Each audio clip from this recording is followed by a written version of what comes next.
सुन भोले मेरे भोले, मेरे शंभू मेरे भोले।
शंकर मेरे घर आएंगे।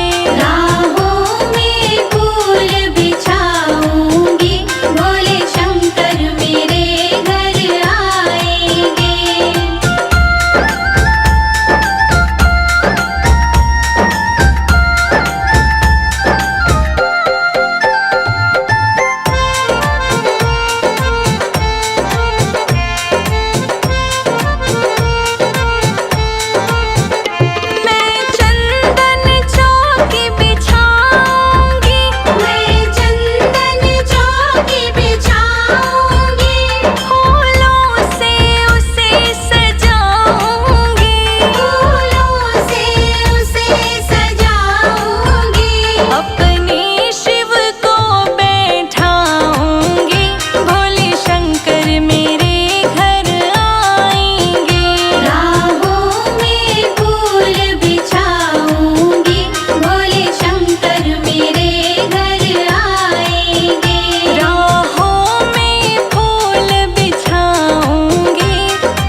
लाए। राधा रानी लगाए दोनों हाथ मेहंदी खूब रची। गौरा रानी के गोरे गोरे हाथ मेहंदी खूब रची।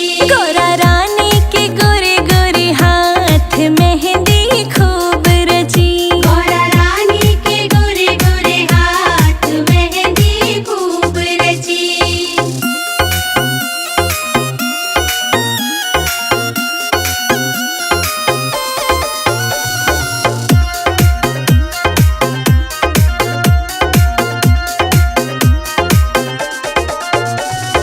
ये मेहंदी तो भक्त जन लाए। ये मेहंदी तो भक्त जन लाए।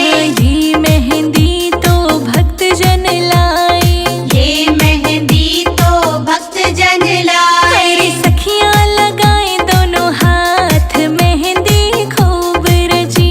गौरा रानी के गोरे गोरे हाथ मेहंदी खूब रची। गौरा रानी के गोरे गोरे हाथ मेहंदी खूब रची। गौरा रानी के गोरे गोरे हाथ मेहंदी खूब रची।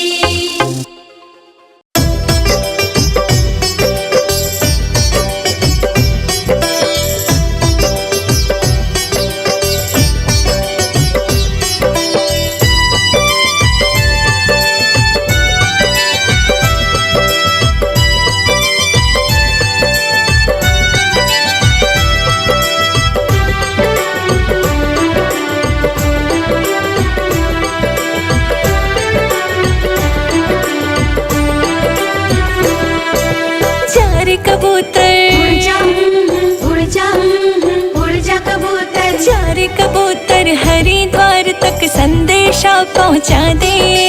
चार कबूतर हरिद्वार तक संदेशा पहुंचा दे। रोवे ओ तेरा भक्त एकला भोले जी से बता दे। बोलो ओम नमः शिवाय, बोलो ओम नमः शिवाय। बोलो ओम नमः शिवाय, बोलो ओम नमः शिवाय।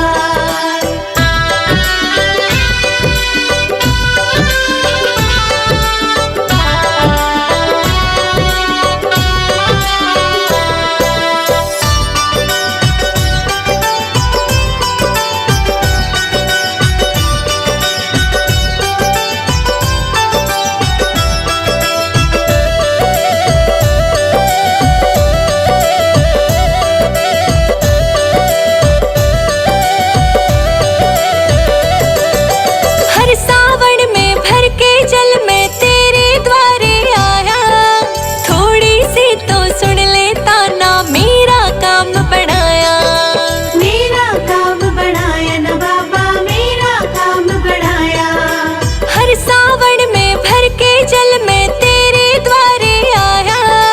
थोड़ी सी तो सुन लेता ना, मेरा काम बढ़ाया। नीलकंठ भंडारी तो मिंटा में खेल खिला दे। रोवे ओ तेरा भक्त एकला भोले जी से बता दे। बोलो ओम नमः शिवाय, बोलो ओम नमः शिवाय।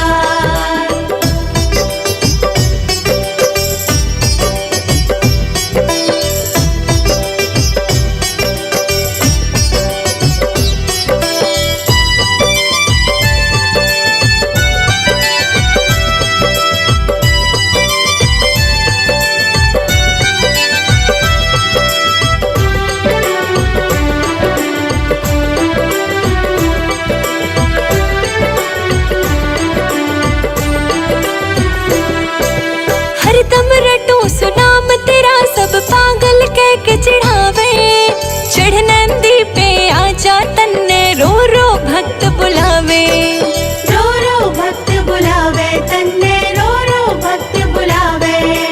हरदम रटू सुनाम तेरा, सब पागल कह के चिढ़ावे। चढ़ नंदी पे आजा तन्ने, रो रो भक्त बुलावे। टुकड़े टुकड़े हुई तकदीर, ओ भोड़े बाबा सिला दे। रोवे ओ तेरा भक्त एकला भोले जी से बता दे। बोलो ओम नमः शिवाय, बोलो ओम नमः शिवाय।